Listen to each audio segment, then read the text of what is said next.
I get that he's an extraordinary talent. I'm not going to downplay that at all. But if you want to win a championship, you need to be all in. You don't find championship teams where you have to go through stuff like this.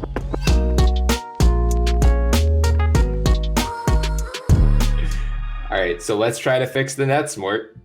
Not nearly as in need of fixing as the Celtics, of course. They are 6-3. I believe they are 4th in the East, or tied for 3rd with Chicago and the Knicks. So riding a 4-game winning streak.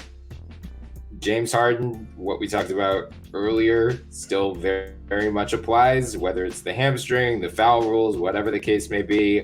He does not look like superstar James Harden quite yet. But the bigger concern for the Nets, more, is that New York City Mayor-elect Eric Adams spoke earlier this week about, whether New York City would change its COVID-19 vaccination mandate. He said New York City is not going to change their rule. It is up to the NBA and Kyrie to come to a full understanding on how to keep him on the Nets and to continue to look for all of our athletes that are coming here. And he said, again, I think the NBA are going to come to a conclusion on this. So what's the bad news? That seems like very, very smart news. Right. No, it's smart news for New York, bad news for the Nets, who, I think one of the prevailing lines of thought was that they're hoping at some point New York's mandate would change, at least by the playoffs. And Who knows? It's still, we're talking in early November. We have no idea what the world is going to look like in mid-April. So maybe it does at that point, and all of this is a non-issue. But let's say we get to January 15th, and Eric Adams gives another press conference and says, nope, mandate's still in place. We're just going to keep it in place for the rest of 2022 or something along those lines. Make it clear we are not budging here at all. At that point, what do you do if you're the Nets? Do you have to at least consider trading Kyrie? Oh, you consider trading Kyrie right now. Yeah. I mean, look, let's be honest here. Kyrie's a distraction. And he's constantly a distraction. If you have a good deal on the table right now, take it. You just locked up Kevin Durant. Yeah. If he's going to be pissed off, so be it.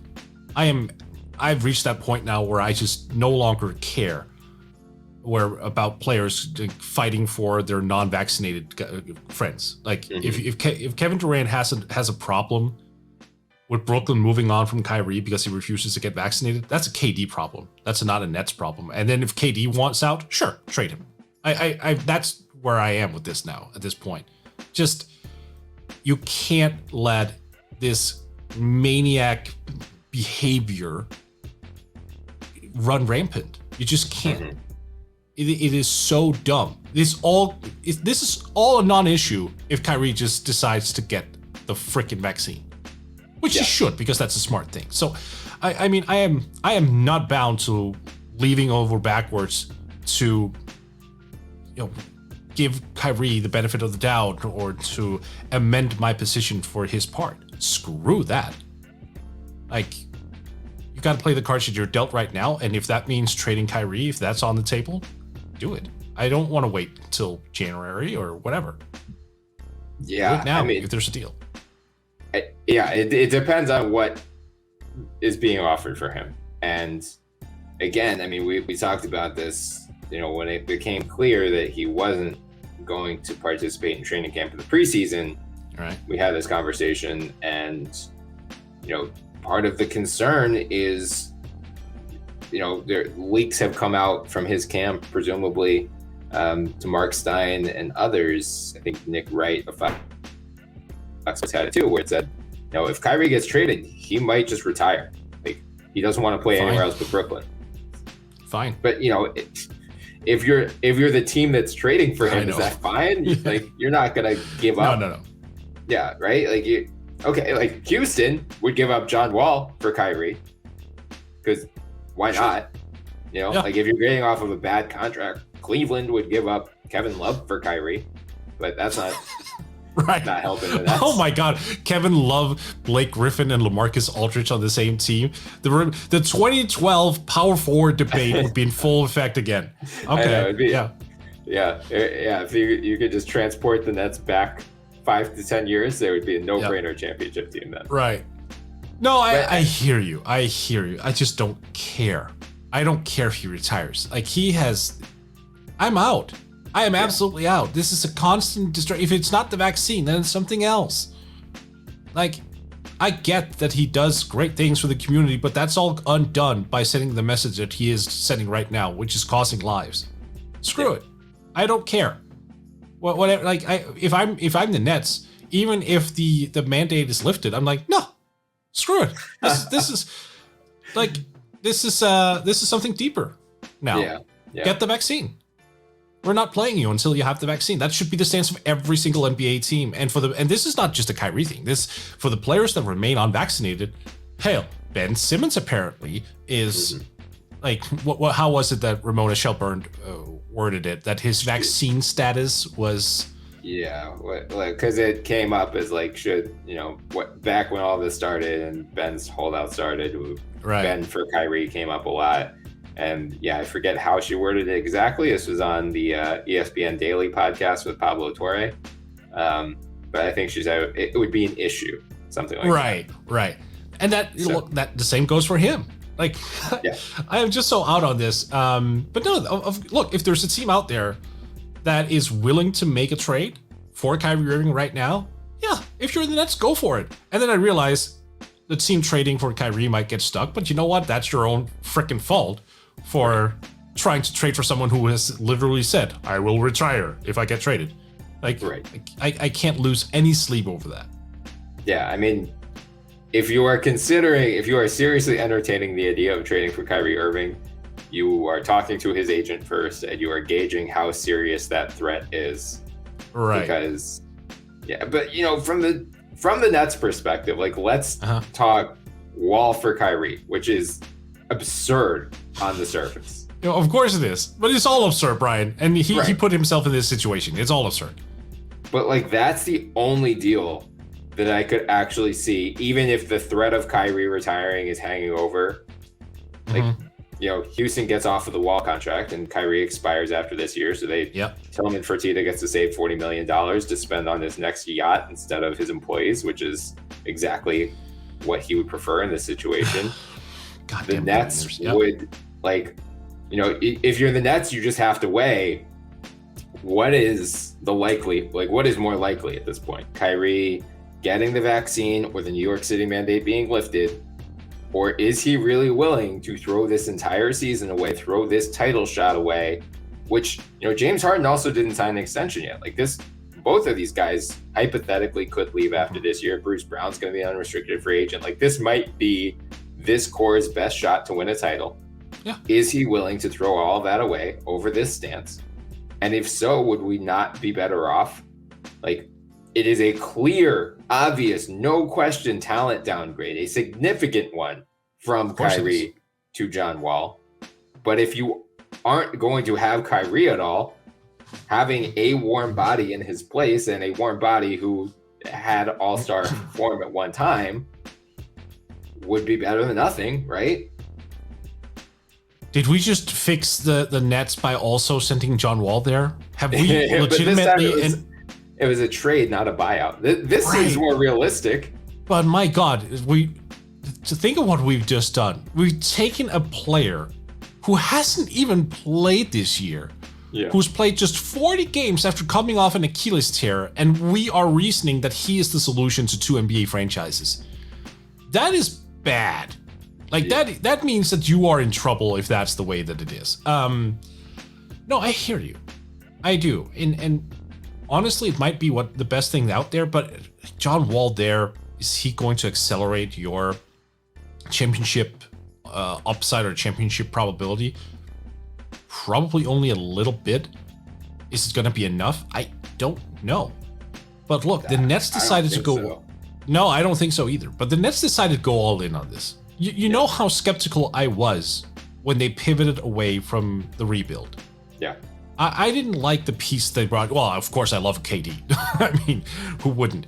But I told you when it happened that I did not think that Kyrie Irving was the right person to bring in there. Right. Well, yeah, you were underscoring the risk. Kyrie, given all the off-court stuff, and then KD. Right. Like now, the concern about his Achilles, it seems forgotten because he's just gotten back to being his old self. But fortunately, but coming off of that injury, not knowing how he would recover, not knowing what he would look like, it's a very serious career-altering injury for basically everyone not named Kevin Durant. He just happens to be the one outlier in a good way. Right. Kyrie, however, was always a signing that made me skeptical. Yeah. I mean, I get that he's an extraordinary talent. I'm not going to downplay that at all, but if you want to win a championship, you need to be all in. You don't find championship teams where you have to go through stuff like this. You just don't. You have to have a togetherness. You have to make sacrifices. You have to do all these things. And when you have a guy who is so adamant about his ridiculous position that he goes out and posts pictures of Morpheus on his Instagram, I mean... Maybe he's just really excited for the new Matrix movie. Right? No, but I mean, come on, join me here in my criticism. I mean, I know, totally right. Yeah, it's ridiculous. I mean, how can the Nets have to be absolutely pissed about it? What I don't understand is the Nets are like, hey, if the mandate is lifted, we'll welcome you back. Like, why? This guy completely just butt effed you because of a stance that's super, super dangerous. Right. Like, I know they've been supportive in public. I cannot imagine Kevin Durant is not furious behind the scenes. I hope he is. And hopefully at Kyrie, you mean? Yeah. Good. Yeah, I hope he is. He should be. Yeah. So should James Harden. Everyone on the Nets right now should be absolutely livid with Kyrie Irving. Well, especially, going into the season, according to FanDuel, the Nets were the title favorites. The Lakers were second. The Bucks were third. The Lakers have also gotten off to a very rocky start. LeBron's now nursing an ab injury. They are losing to pretty crappy teams. They lost to the Thunder. They barely beat the Rockets with LeBron. Everything we've said about the Lakers for a while, there is nothing to convince me that they are the favorite in the West. The Bucks have just been so injured, so I'm not reading too much into their 4-5 right now, but Chris Middleton's out, Brook Lopez has missed a ton of time, Drew Holiday.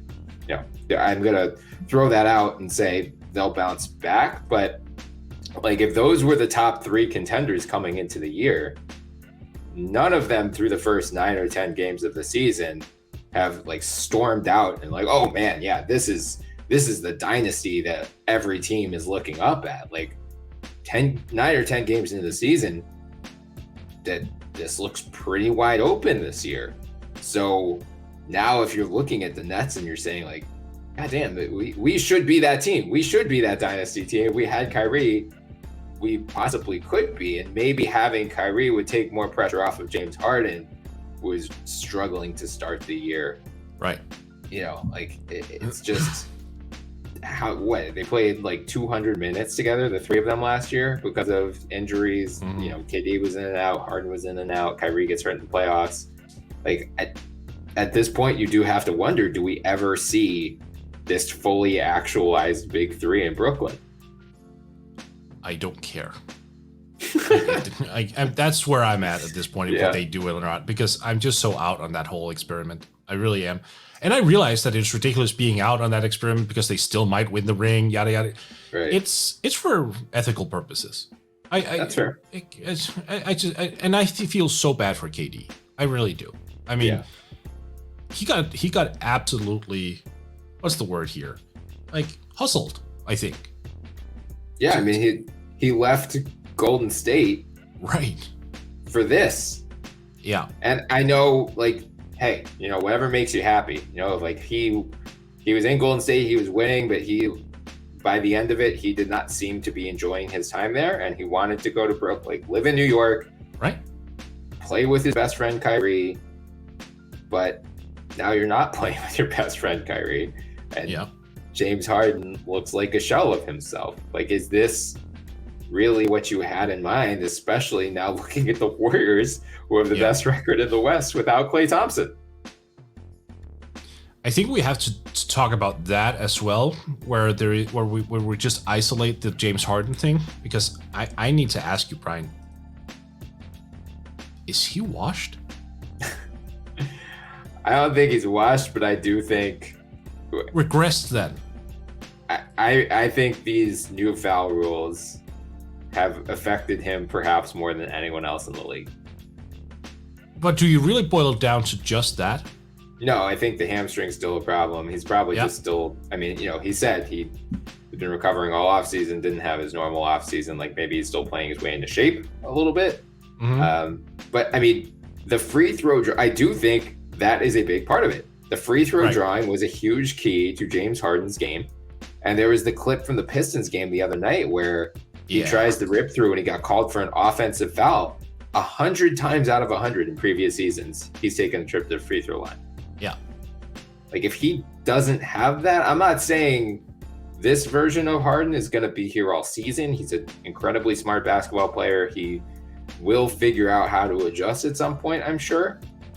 But considering how big of a part of his game, driving and drawing contact and on questionable calls and getting to the free throw line and racking up 10, 11 free throw attempts per game, if he's down to 5 or 6, that's going to trim 5 or 6 points off of his per game average in and of itself, unless he starts taking more threes and hitting them at a higher volume and a higher percentage. And, if guys are less afraid of getting their hands in there because the rip through move doesn't work, that's going to affect his efficiency on drives as well. So I'm genuinely worried that, the James Harden 30 plus point per game, I don't know that guy is coming back. I don't think he is.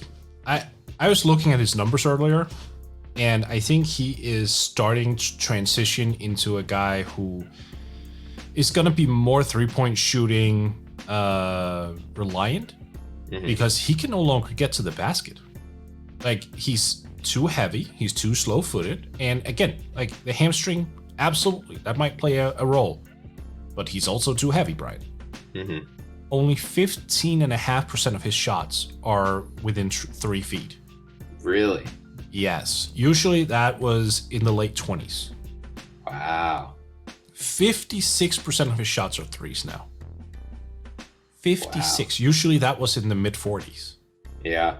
He's also struggling at the rim, by the way, only shooting 47% when he's taking shots within 3 feet. He's usually in the mid 60s. So you can chalk it up to something along the shooting slump / hamstring issue. All right, fine. I'll buy some of that. Mm-hmm. Like, I agree that there's probably a higher level he can reach. But those numbers tell me that the minutes burden, and he's played a ton of them over the course of his career, right, is catching up to him. Yeah, I mean, he went from 11.8 free throw attempts 2 years ago. Right. In his final full season in Houston. He's at 4.7 per game right now. Yep. He went from he had 3 straight seasons averaging 30 plus points. He is at 17.7 right now, which he has not hit. That's his lowest since his OKC days. But last year too, like I think we're skirting over last year. Yeah, he was only taking 7 free throw attempts a game last year, and I realized that KD was there, but he was not there for a full year. Right. Like, the opportunities were there. This year, with no Kyrie, you would also assume that, Harden could get back to averaging at least 25 and get 8 free throw attempts and like do a lot of Harden things. And again, yeah, sure, the hamstring thing, fine. But 17.7 points per game, less than 5 free throws per game, not being able to finish at the rim, looking very non-explosive, going to the basket, not even being able to finish around the basket as well. Like, I'm not saying washed either, for the record. Yeah. But I am saying that this is a new type of Harden that we need to get used to. a lesser James Harden. Well, and I wonder too, if him not signing an extension before the season, if he ended up saving the Nets from themselves a little bit. Yeah, he can still sign it though, right? Like right now? I think so. Right. And so I mean, also like they're kind of stuck here because let's say this is the new version of James Harden. And he's still an incredibly impactful player, averaging 9 assists, 7.5 rebounds. Absolutely. Hitting 3 threes a game. Yep. So, especially given the state of next year's free agent market, if the Nets aren't willing to sign him to a max extension, and some other team will, or some other team would, figure out a way to create that space with a sign and trade, whatever. Like, the Lakers would very happily sign and trade Russell Westbrook for James Harden right now. Russell Westbrook, of course they would. Everything else not named LeBron James and Anthony Davis, because I know most of the teams with cap space are bad, and James Harden would want to go there. But Miami has proven multiple times in recent years you can manufacture cap space if you want a player. So all of that is to say, like, James Harden would be the number one target probably in free agency, assuming Beal resigns in Washington and Levine resigns in Chicago. Yeah, so, if I'm a GM, I wouldn't make him my number one target, but I understand why people would. Yeah, I mean, I just like there's Ayton and then it's like Colin Sexton like that. Yeah, but I mean, the market just plummets after that. Those numbers that I cited are really serious, and I just right now I saw something else that I hadn't realized before. Right now, Brian, his turnover percentage is 24% turnover percentage. I mean, that's 24, Brian. Is that higher than usual? Like turnovers? Oh, it is. Yeah. Yeah, he was at 15, which is pretty high. Like if you're over 15 on the turnover percentage, it's pretty bad. He's at 24. Turnovers have always been an issue, or ever since the Houston days, just because he was such a high usage player. But 24, Brian, that is like astronomically high. Well, especially, I mean, I wonder if that too is, again, goes back to the free throw thing, where guys are less afraid to get their hands in there because the rip through isn't going to be called anymore. Yeah, but I mean, if you take away one of his major weapons that he's used over the past 8 years, and he's not getting that back, then you'd basically be relying on what exactly to get him back into the swing of things. That rule change is going to be there for the foreseeable future. You're not going to go back. No, the game is running a lot more smoothly now as well too. Yeah. So if you take away one of his most essential weapons, do you count on him to replace that with something else? And if so, what is it? When he's 32, he's battling weight issues, he's battling turnovers. I wouldn't max him right now, is all I'm saying. I would not max James Harden at this point. I understand why teams would because of lack of alternatives, but I would not have the guts to do it. Yeah. Yeah, I mean, so Jake Fisher of Bleacher Report put out an article on Thursday about the new rules. I mean, it's titled, "Are NBA Refs Unfairly Targeting James Harden with New Rules?" So there might be some adjustment. Maybe like they are missing too many calls and they'll swing a little bit back in favor of offensive players. But Jake Fisher says you'll be hard pressed to find a coach or executive who isn't in favor of the change. It seems nobody except the superstars who mastered the rules enjoyed players hunting whistles to such a degree. And in a memo obtained by Fisher, the league office informed teams on Tuesday that the new officiating on non-basketball moves has drawn unanimous support from the NBA's competition committee. So, as you said, you have to assume that this is here to stay. And Jake talked with people around the league, and some people are wondering whether this is the beginning of his decline into more of a secondary all-star. Some did say conditioning is a bigger factor as well. I mean, he has the step back three that he's always had, but I mean, I said, I think he's shooting 41.2% from deep, so it sounds crazy, but like back when he was such a free throw magnet, I always thought like you'd live and die with him taking that shot. That's fine. I'd much rather him jack up threes and get to the rim and draw the volume of free throws that he does. Right. Now I think he might have to become more reliant on that step back three. But yeah, I mean, if he lost, let's say, half a step, so he's not able to blow by guys as easily. When he does blow by guys, he's not going to draw contact as easily. He's not going to get as many free throws. He's going to be more prone to turning the ball over because guys are now more willing to get their hands in there. They're not afraid of him like flailing his arms and getting a foul call. That is going to require a major course correction for his game, or a major adjustment to his game that a lot of other guys around the league don't have to deal with. So I agree with you. Like, it's between this and the Kyrie thing, I think anyone who put money down early in the season on the Nets being title favorites has to be really, really worried. And that's not because some other team has jumped out to such a hot start that they're like, oh, this team is clearly the new title favorite. Right. It's just like, this isn't the Nets team that we thought we were getting this year. Right. Yeah. Overall, I mean, I think you and I are in agreement that if the Nets don't produce a single title out of this, it's been a huge failure. Oh, for sure. For sure. Yeah.